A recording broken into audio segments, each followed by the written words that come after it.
Shri E Krishnadas, നോക്കൂ, നഗരവികസനം പ്രധാനമാണ്. അങ്ങ് നേരത്തെ പറഞ്ഞ കണക്കുകളുണ്ട്. പാലക്കാട്ടെ ക്യാമറ സംവിധാനം ഉണ്ടാക്കിയ ഇമ്പാക്റ്റ് അങ്ങ് പറഞ്ഞു വെച്ചു. ഒരുപക്ഷെ ഈ കേന്ദ്ര ഫണ്ടുകൾ, ഇപ്പോൾ തലസ്ഥാനത്തൊക്കെ കേന്ദ്ര ഫണ്ടുകൾ കൃത്യമായി വിനിയോഗിക്കപ്പെടാതെ അഴിമതി നടത്തി എന്നാണല്ലോ കഥ. അത് കൃത്യമായ തെളിവുകളും അതിനുണ്ട്. ഈ പാലക്കാട്ടെ ഭരണത്തിന് വലിയ കരുത്താകുന്നില്ലേ ഈ കേന്ദ്ര ഫണ്ടുകളുടെ വരവ്, അത് ഉപയോഗപ്പെടുത്തുന്നത് ഒക്കെ?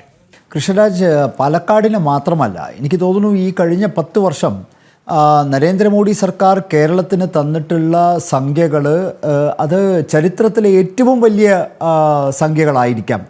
ഒരുപക്ഷെ വികസനത്തിന് ഒരു സർക്കാരും തരാത്തത്രയും ഫണ്ടുകൾ തന്നിട്ടുണ്ട്. നോക്കൂ, അമൃത് ഫണ്ടിൽ മാത്രം കേരളത്തിന് കഴിഞ്ഞ 6-7 വർഷത്തിൽ ഏതാണ്ട് 3000 കോടി രൂപയാണ് ലഭിച്ചിരിക്കുന്നത്. അത് തിരുവനന്തപുരം നഗരം ഉൾപ്പെടെ 6 കോർപ്പറേഷനുകളിലാണ്. തിരുവനന്തപുരം, കൊല്ലം, കൊച്ചി, തൃശ്ശൂർ, കോഴിക്കോട്, കണ്ണൂർ. അതിൽ ഞാൻ മനസ്സിലാക്കുന്നു ആ സംഖ്യ ചെലവഴിക്കുന്നതിൽ CPM ഭരിക്കുന്ന കൊല്ലം പോലെയുള്ള കോർപ്പറേഷനൊക്കെ വലിയ വീഴ്ചയാണ്.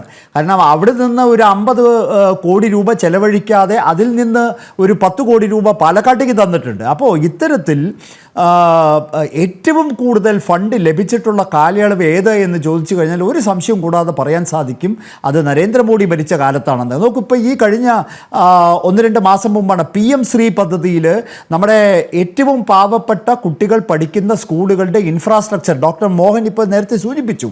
ആ PM ശ്രീ പദ്ധതിയിൽ 2500 കോടി രൂപ തരാമെന്ന് പറഞ്ഞ് നമ്മുടെ വിദ്യാഭ്യാസ മന്ത്രി കരാർ ഒപ്പിട്ടപ്പോൾ അതിന് ഉടക്ക വെച്ചതാരാ?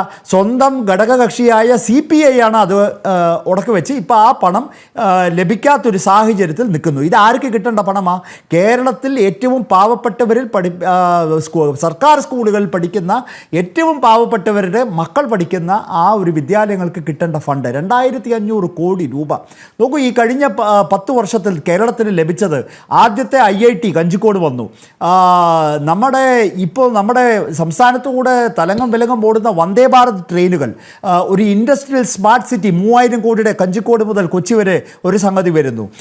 വിഴിഞ്ഞം പോർട്ട്, അതേപോലെ തന്നെ സ്മാർട്ട് സിറ്റികൾ, ഇതെല്ലാം ഈ ഒരു 10 വർഷ കാലയളവിലാണ് ഇതെല്ലാം നടന്നത്. അത് പറയുമ്പോൾ തന്നെ 2000